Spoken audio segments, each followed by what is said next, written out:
Don't feed your mind with the satisfaction of sales.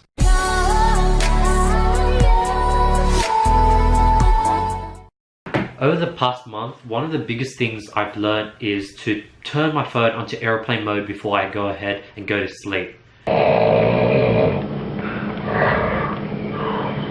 Because I've noticed that every morning, it's normal for you to crave to see all the notifications of the sales you made throughout the night. But that's one of the biggest traps for you to do, because on top of all the sales you see all these other problems that come up. You know, VAs asking you questions, emails from Facebook saying your ad account might be deactivated.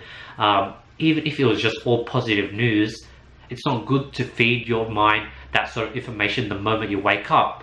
The moment you wake up, that's sort of a moment of clarity, a moment of where you can absorb a lot of fresh and new information.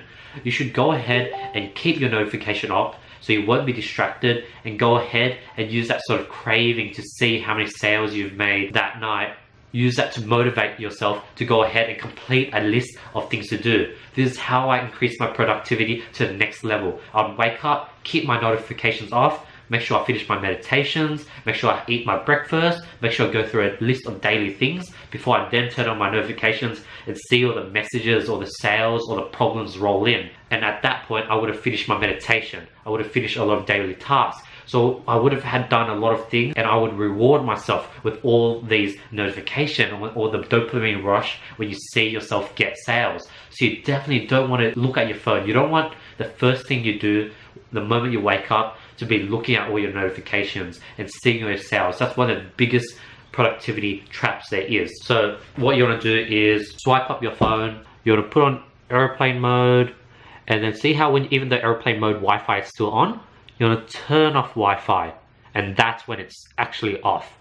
Because if you just turn off Wi-Fi, you know how that's what it looks like. It's still actually on. It's actually running in the background. Even though you tapped it off and it's sort of not on, which is blue, off is white, it's still actually collecting data and is actually sending you sort of the important notifications. So then go ahead and click airplane mode, and now it's completely off. And if you have Samsung, it's obviously going to be similar as well.